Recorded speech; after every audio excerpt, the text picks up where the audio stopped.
Be chill. The pasuk says, "Lo telech rachil ba'amecha, lo ta'amod adam re'echa, ani Hashem." Right. So it says, don't have a person that speaks gossip be in your people, in your nation, and don't lo ta'amod adam re'echa. Rashi says, don't. If you see somebody that you're able to save, you have an obligation to save him. Don't just let him die. If you see someone drowning in the river, you have to jump in and save him. Ani Hashem, I am God. Right. So the question is, there you go. So the question is, why does it start? The pasuk starts be'amecha with your nation and ends with re'echa, your fellow. You got to pick your poison. The pasukim usually speak Rabim or Yahid, not Yahid and Rabim within the same pasuk. So there must be what's going on here. Second question is, what's the kesher? What's the connection between not having someone who speaks gossip in your people, right, among you, versus saving somebody who's going to die? Okay, that's the second question. The third one, why does the pasuk say Ani Hashem? What does that have to do with anything? Right? There's a whole. He doesn't say. We don't have this. We don't say Ani Hashem every time we say something. Right? We have pesukim all the time, or commandments or mitzvot. They don't say Ani Hashem. So right. It does There's sometimes. Only a handful. There's not. It's not very often. Right. So besides what Rashi says, that Rashi Shimshon says. So what does Rashi say? Rashi says Lo telech rachil be'amecha. He says, explains that rachil is someone who's actively looking. That's why he uses the word telech, halicha, right. Someone that actively goes out to find the gossip and go spread it. Like the media. Right? He goes to find something legit. The media listens to, why do the chief rabbi always is in the news? Why? Because the media will listen to his class for an hour and wait to hear something that he says and then try to construe it, pull it, and then say that the guy hates Israel. That's just, that's retarded. That makes no sense, but that's what it is. Lo telech, right? So besides what Rashi says, we have a halakha in Shulchan Aruch Hoshem Mishpat. Says Asur limsor Yisrael b'yad goy ben begufo ben b'mamono afilu hu rasha ubal averot. It's crazy. But afilu haya metza'eh lo sa'aro. The halakha is, if you have, what's a moser? A moser is someone that goes and informs. Right. But you are not allowed to send, let's say somebody is doing bad to you. You are not allowed to hand him over to the goy courts. Right. Okay? So that's what it says. Asur limsor Yisrael b'yad goy. You're not allowed to go tattletale on a Yisrael and give him to a goy, regardless if he's doing damage to you or to your money, even if he is a rasha, and even if he has Baal Averot, if the guy's a bad guy. Okay? This is Shulchan Aruch. V'afilu haya mitzeh lo mitzeh, or if he's distressing or causing you harm or pain. Okay? And he says, so when a person is bothering you, no matter how bad the guy is, if he's doing it to you, you're not allowed to take him to the courts, or you're not allowed to hand him over to the authorities, which is crazy. To the Goyish courts. To the Goyish courts, of course. We handle our stuff in-house. And we learn from a Gemara in Gitin that Mar Ukva. Mar Ukva sends a message to Rabbi Elazar. He tells Rabbi Elazar, I have this guy that's harassing me, and I have my ability, I'm tight with the authorities. Am I allowed to have him arrested for a couple of days to send them a message? This is what he tells him. And what does he answer? He answers him a pasuk in Tehillim. Right? It says, Dom laHashem. Dom means to be quiet. Remember, like Vayidom Aharon. Dom laHashem, v'hitholel lo. So he says, wait silently and wait for Hashem. V'hu yapilem lefanecha halalim. And he'll make him into dead, but he'll take care of it. He'll kill him for you. I mean, he's telling Mar Ukva, don't get involved, even though you have the authority to do something, right? Don't do it. So by the way, you should know, who is this guy? This guy was Geniva. Geniva was an Amorah. He was another rabbi. He was another rabbi. But what was his thing? Mar Ukva was the Bet Din, our Bet Din. He was the head of the court, our court. And Geniva would constantly bother him and harass him and do all this. It was like a problem. So he sends a message to Rabbi Elazar, can I send this guy to court can I send him to jail for a couple of days with the goys, just to send a message to tell him to chill out. So he says, no, what you should do, you should wait. Dom la Hashem, right? Be silent and wait for Hashem, and Hashem will handle it. And also, if you look at Shulchan Aruch in Saif Yud Bet, it says, Kol ha-moser ha-tzibur sa'aran mutar le-masro ben biyad nochri le'akot ul-yasero. Avad mipnei sa'ar yahid asur le-masro. So there's a difference. So Shulchan Aruch over there in Saif Yud Bet, remember Saif Tet, in here Shulchan Aruch tells you that you're not allowed to hand over a Jew to the Goyim. If it doesn't matter how much harm the guy's doing to you, you have to handle it in house. But if the guy is handling bad for the community, for the people, I gotcha. it is mutad. Uh-huh. It is mutad to send him off with right. But he goes again and see if you bit and explains. But for a yahid, an individual, it's asur, Always in house. always in house. But if the guy is dealing with the people, he's doing harm to the people. Could cause and this look. You have these guys, self-hating Jews, so they could cause a lot of problems. So those guys you're allowed to be moser, but you're not allowed to be moser an individual that's bothering you individually. Umishum hachi, that's where the pasuk starts by telling you lo telech rachil be'amecha. What does that mean be'amecha? So the Zera Shimshon is honing in on the word be'amecha, in your nation, which means what? Which means a person that acts like he's one of your people. You understand? You have to do be'oseh ma'aseh amecha, like it says in the Gemara in Yevamot. It's like a spy. Why a spy? Well, he's amongst you, like he's hanging out with everybody, but he's really like giving over, like he's informing on people. No, we have the halacha that says you're not allowed to be moser an individual, but you're allowed to be moser on a guy who's causing harm for the people. Right. So he's explaining that halacha is hinted in this pasuk, where it says lo telech rachil ba'amecha, that you shouldn't have a gossip monger within your nation. Why does it say lo telech rachil ba'amecha? Is first of all, he's telling you, he's letting you know that a person be'oseh ma'aseh amecha, that you shouldn't go do that to someone who's this person, someone that acts like he's one of us, one of us, be'amecha, like it says, you have a Gemara in Yevamot, v'nasi be'amecha lo ta'or. You can't curse a nasi of your people, which means when he acts like one of your people, you're not allowed to curse him. But if he acts like he's not one of your people, then you are allowed to curse him. Which means there's a difference. If the guy's acting like a Jew, like a ben Torah, then then there's certain rules. But if the guy's acting like an animal and he's doing things that are not like he does, like things that are ng, that are not good, you're allowed to curse him. So that's what the pasuk is telling. Lo telech rachil be'amecha, in your nation. What does that mean, in your nation? The people that act like people in your nation, right? So aval ha'im eno oseh ma'aseh amecha, but if he doesn't act like one of your people, mutar le'mosro b'yad goy, then you're allowed to give him up to a goy. Which means if he doesn't act like he's supposed to act, like he's doing wrong things, you're allowed to. Okay? But, im kozeh is specifically talking about when the person is messing up with the I people. was just going to ask that. Okay. Just with the people. Because, right, we're saying... It has to be Robin. It has to be somebody who's affecting the masses. It's right. not It could also be hinted why it says Ba'amecha in your nation. Because Ba'amecha really is hinting to you that it has to be one of your people. Don't tattletale or don't give up somebody who acts like one of you. But if he doesn't act like one of you, you're allowed to give him up. When are you allowed to give him up? Only if it's for the public. Not if it's for the individual. Okay? But if he's harming a person, an individual, it's asur. It's eno mutar lemosro. You're not allowed to give him up to the authorities.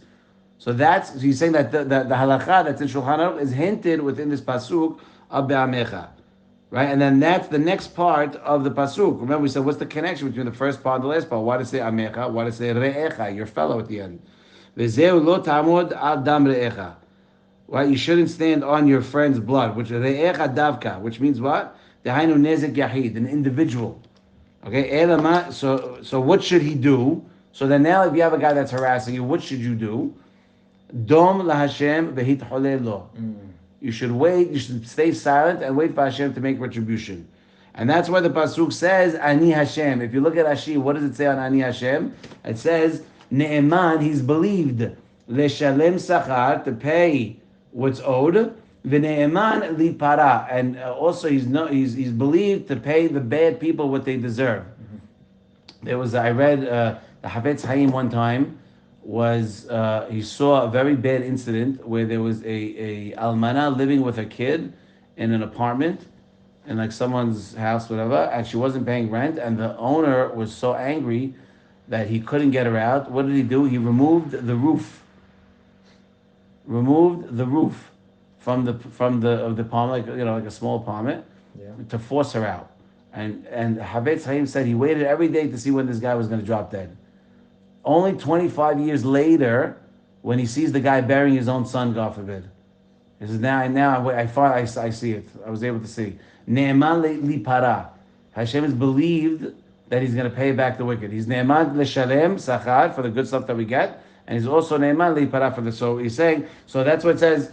Lo ta'amod adam re'echa. Don't stand on your friend's blood. Re'echa davka, your fellow specifically, which means nezek yahid. Because remember we said nezek for the rabbim, you're allowed to give him up to the people, but for the yahid, you're not allowed. And that's where the pasuk ends by saying Ani Hashem, I am God. Because we said, why does it say Ani Hashem? It doesn't say that for all the other mitzvot.